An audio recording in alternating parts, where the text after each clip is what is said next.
Welcome to the Burson India Podcast on the growing role of influence in building reputation. At Burson, we understand that brands must earn and sustain their place in culture.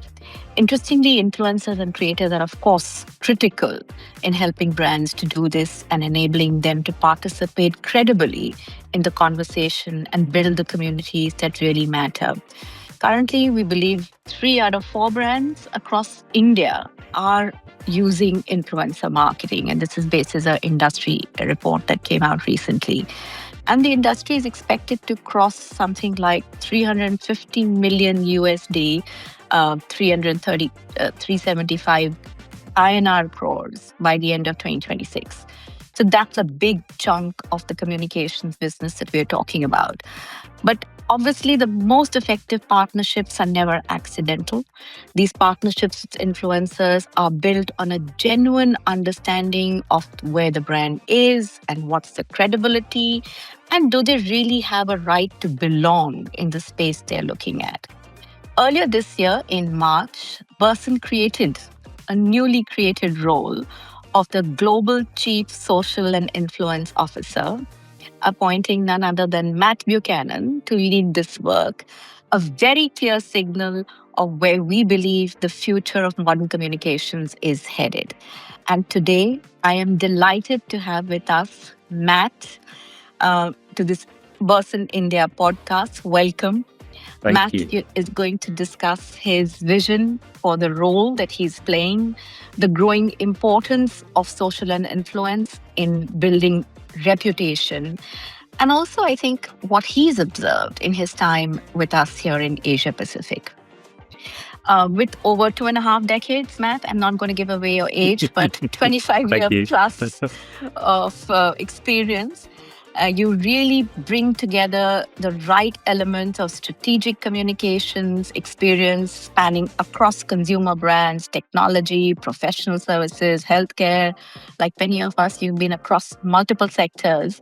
And I think that's what really makes you a very inspiring and a very passionate leader and a mentor to many of us here in Burson who are going along on the journey of social and influence. So you're obviously passionate about communications, creativity, and how can we bring all this together with social influence to create a real business impact and help our clients grow. So welcome, Matt. Thank you. I know you're in Singapore now. I'm in Singapore, Deepshikha, but I very look forward to coming and visiting you and the team in India soon. One of my destinations on my list, so for sure. Absolutely, very soon. So let's start, Matt, with what's been keeping you busy over the last, I think it's only 4 months. Yeah, 4 months. Since you took this role, right? Yeah, 4 months. So I've been at Burson for 12 months and previously at Ogilvy PR, but I've been in this role since April. So very busy, but sort of very much meeting clients, teams, your team, the team here in Asia Pacific this week in Singapore, and teams across the globe, sort of understanding the work we're doing. We're doing some fantastic work in this space, understanding the appetite from our clients, and looking very much at sort of Burson's sort of proposition and what we think the opportunity is for influence and social within the organization. So it's been a very busy, but a super rewarding sort of 4 months in this role. Wonderful. And we are very fortunate to have a chance to spend some time with you today. So obviously, influence and social is not new, but it's really the creation of a role like yours, which now talks about strategically placing importance on influence. And from your perspective, I would love to understand how influence has really evolved over the years. And what do you think is driving this evolution today?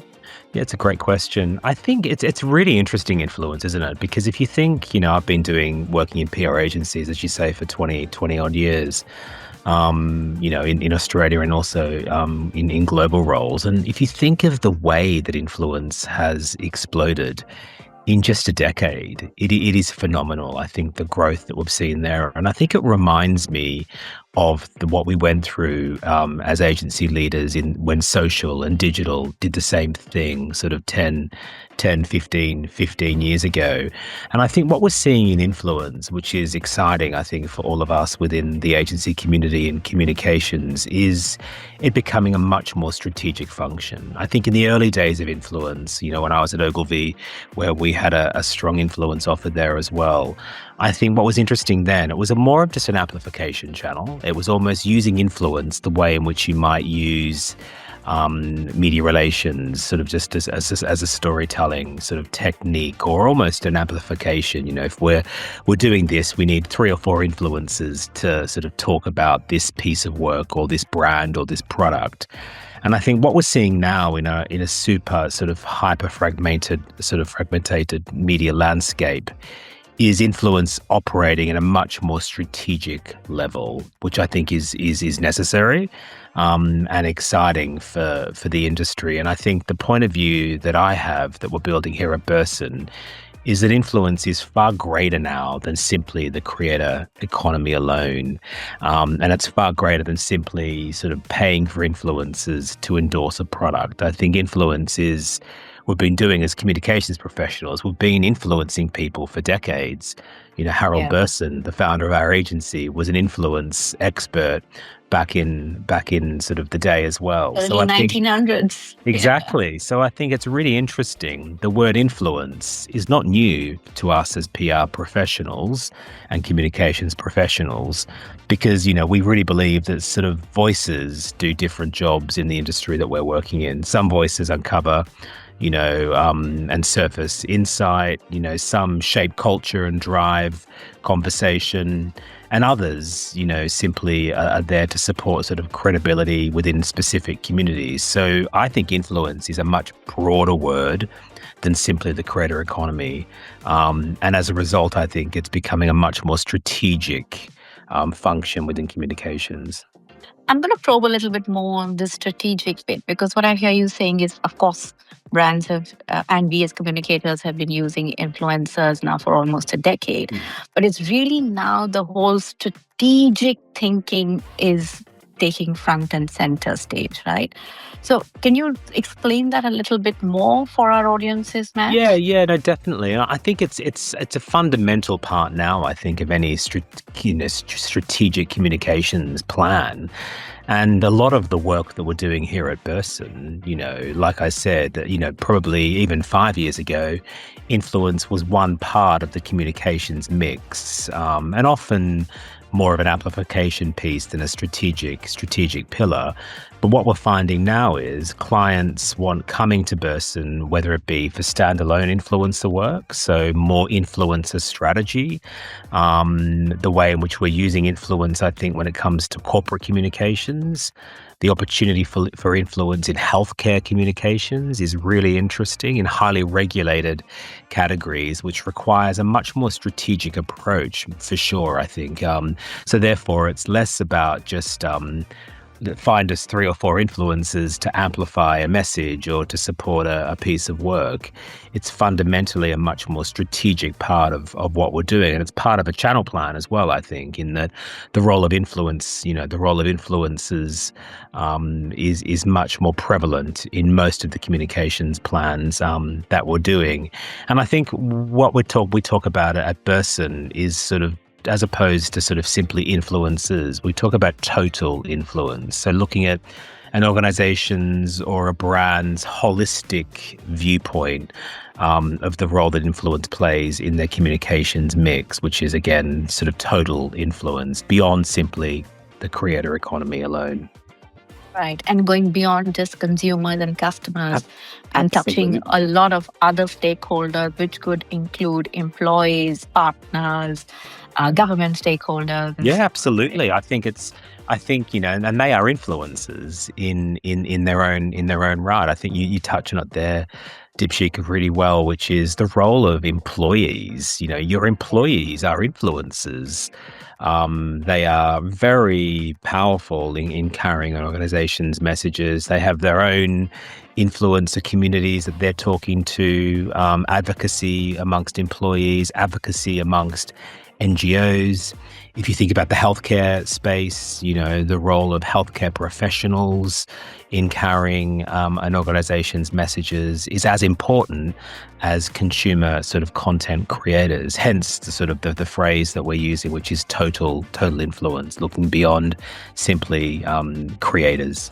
So, in India, I think maybe like other markets, and you probably are best to tell us that, but in India, we've clearly seen the boundaries are very, very firmly in place between PR, managing PR, or rather, let me be very specific, traditional media, digital agencies managing social, and influencer marketing is managed by now influencer marketing agencies.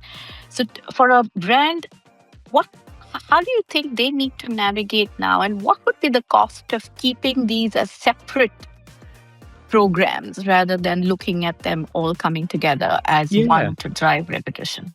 Yeah, it's interesting. And I think I sort of take it back to what I said earlier. It's pretty similar to what we went through as comms professionals and people like you and I, Deepshikha, that run agencies. What we went through in the social, when social was taking off as a channel as well, where it was sort of quite distinct where those disciplines sat. And I think the power of influence and social is integration. And I think it works best when it is part of an overall marketing mix. It also works well when it's a standalone sort of opportunity as well. But I think it's very important that organizations, clearly, there is an accountability. It has to sit somewhere, sit within an organization, either within marketing or communications. But it has to work in a very integrated fashion. But I'm a firm believer there is also, as we see as commerce professionals and as consumers, you see there is risk attached to influencer marketing. Choosing the wrong influencer, partnering with an influencer that has timing, not doing the right vetting. All of that has risk to a brand's reputation attached to it. So I'm a firm believer that influence works best when it sits within a communications function. I think we as PR professionals and comms professionals and your incredible team in India are amazing storytellers. And I think influence is a storytelling channel and a storytelling opportunity. So I really believe it works best. And I would say this, wouldn't I, as a comms professional, but I think it works best when it sits within the communications function, but working alongside and collaborating as we do as an agency within WPP, with our partners, with other agencies. Integration is everywhere these days, for sure. So, what I'm hearing is saying that even at the company side or the client side, they really need to think about integrating marketing, communications, and where does it all come together and how do they join the dots, right? Absolutely. Yeah. And the best work coming out of your team in India, the best work coming out of Burson globally is integrated work. That's the power, I think, of a modern communications partner like Burson. But I think often these things have to firmly be owned by someone. And when they're owned by communications, I think you get the best outputs. Which brings me to the next piece. Obviously this is an evolving space and talent is not necessarily, I would say, equitably available across different markets, yes. Right? And what we are talking about today, Matt, requires a certain level of depth in terms of understanding strategy, understanding creativity. So where do you see is the role of the influence strategist as well as the influence creators? Yeah. And tell us a little bit more about what would be the perfect ingredients to put these together to have these kind of new roles. Yeah, for sure. I think what we're building here at Burson, influence for me is a subject matter expertise. I think what we're starting to see, and a lot of what I do is working with our teams around the world to help them build sort of structures that are going to make sure that we get to the best possible work that we can get to. And I really believe that influence strategy and influence creative is a dedicated sort of skill that we need within the organization. I think similar to what we have seen, I think in the old, and again, I can say this having been doing this for decades, when I first started my career in communications, in sort of the 90s, at an agency, we were generalists. We did everything. We did Yes, tell me about it. exactly. We did media relations. We were the client handler. We were the creatives. We were doing everything, and that was part of the thrill, I think, of working in communications. People like you and I, Didi, that have been doing this for a long time. But I think where the industry is going towards is an understanding or an acknowledgement that there is deep expertise required in modern communications. And I really believe the agencies like Burson that are leading the way are looking at hiring in and building expert teams, particularly, I think, when it comes to data and intelligence, which Burson obviously has a fantastic offer within, the influence strategy piece, the influence creative piece, but again, working alongside the broader team to make sure that what we're delivering is truly integrated across any agency and client team. Can't agree with you more, Matt, and really excited to see how this works out. And all of us need to start working in this manner. And I think creating the structures in our organizations. Taking a little step away now to how do you think brands should evaluate influencers? And I say evaluation because a lot of times extra emphasis is paid on reach. And to a certain level, probably credibility. So what is your advice to brands when they're choosing influencers? How should they balance reach and credibility when they're looking to identify who they should work with? Yeah, I think it's all about the great thing about influence marketing, which I love, having sort of been doing this career, as I said, for decades, where in the old days you didn't get metrics immediately. Media relations, you sort of waited weeks or months, or if at all, for the ability to measure your work. The great thing about influence marketing is the immediacy of the data available to truly understand the impact the campaign or piece of work has been having. And I really believe when it comes to strong and good influence work, it requires a mix of influence. It requires a mix of sort of micro, nano influences. It might just simply be those influences that you require to require working with, or it might be moving into, celebrity, different, professionals, different sort of influencers in a much sort of higher bracket. And I talk to clients about sort of influence being a full spectrum. It's a spectrum of influence from those smaller who have as much importance as the celebrity, and not every campaign and not every client has the budget to allow you to work with a top tier sort of influencer. And I think we're getting much better as an industry in looking at the metrics and looking at sort of, reach being, or sort of followers sometimes being more of a vanity metric. But as opposed to looking at levels of engagement, you can often have a smaller followership, but you can have more impact in terms of the way in which the community sort of is building around that influencer and the impact that influencer can be having. Yeah. And I think this is a good time to bring in AI. How can we have any conversation today without AI? Of course, it'd be boring, wouldn't it? But I think this is where AI and the AI tools that we've built at Burson are really interesting, because they help you not only identify, but during a campaign, look at how the metrics are panning out, and then finally, even post-campaign, what the impact has been. So you want to tell us a little bit about some of these AI tools? Yeah, and I think AI, we're doing a lot of work with our WPP Open tool within the influence space within Burson. I think we're using AI operationally. We're using it in terms of driving greater efficiency, in terms of, the thing about influence work, the way it's evolved, it is quite, in the earlier days of influence marketing, when within my career at Burson and previously, it's quite manual. It required a lot of human time, trawling, vetting, and those Excel sheets. Yeah, Excel sheets, exactly, DD. 100%, and it Yeah. required a huge lift in terms of human, our Yeah. amazing humans within the Burson agency.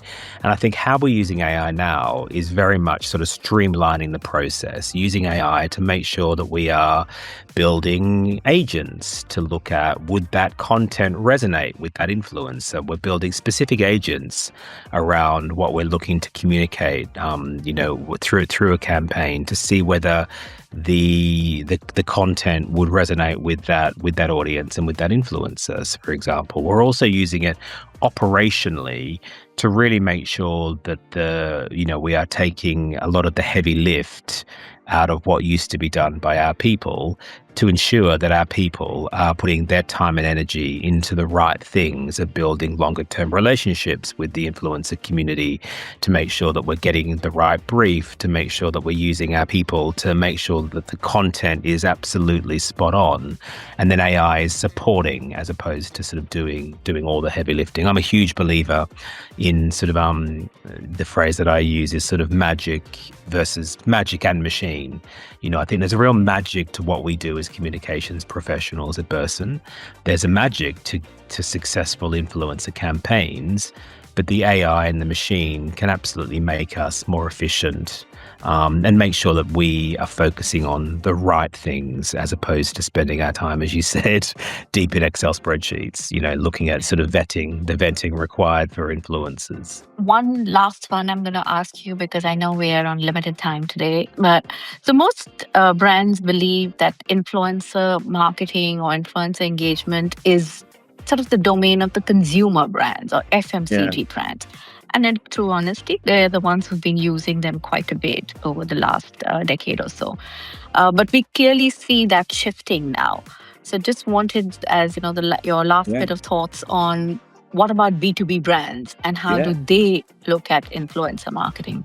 Yeah, it's a great question. I think, again, coming back to total influence and what we're looking to build there, why I love that is because it goes beyond the consumer brand. Yes, I think definitely. I think we often think about influence in terms of consumer brands and Instagram and all the things that we're on as consumers. But I think the bigger opportunity for businesses like ours and for the industry is beyond simply consumer influence. If you think about healthcare, the role of influence in understanding conditions, working with healthcare brands. We do a lot of work in the healthcare space across the globe and in India as well. And the opportunity there, I think, of working with influencers to build healthcare brands is really powerful, highly regulated. So therefore, you need an agency that understands the risk and the reputation attached to that.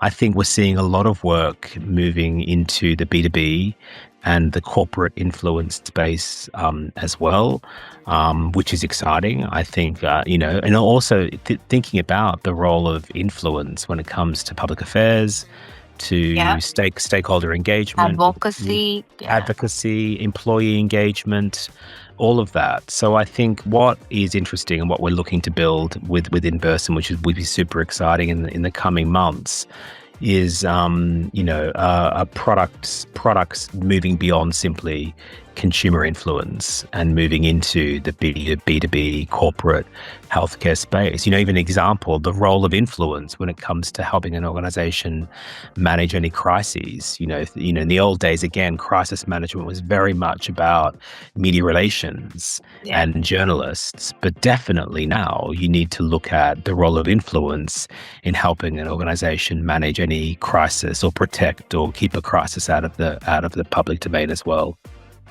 Or put the crisis into context. Very often, the crisis issue is out there, but you require influencers with the right kind of knowledge and domain expertise to put it into the right context and correct any misinformation.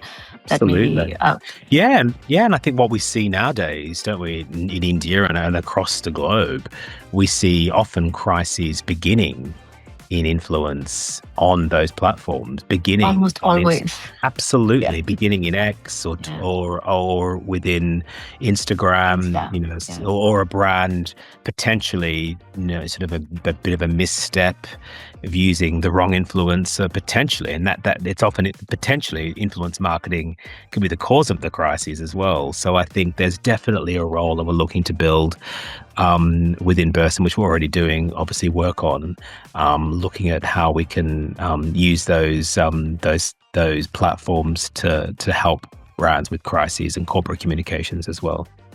Can't wait. Very excited. It I know is. there's going to be a big launch coming up later this. Well, I won't give away. So yes, we want to close off on a bit of a lighter note. So I'm going to have some quick rapid fire, Matt. Oh, So yes, one or two please. words as answers. Yes, please. Your favorite influence social work that you've seen recently? I know you're just back from Cannes also. I am, yeah. And it's our work. It's our work. I'm not surprised.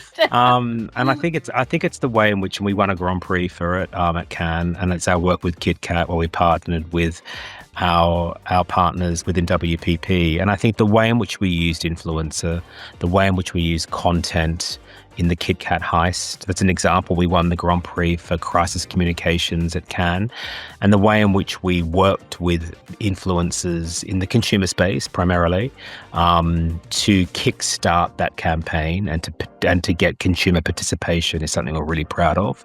I think it's a great example of influence marketing at its absolute best. One word to describe where influencer is heading in the years to come.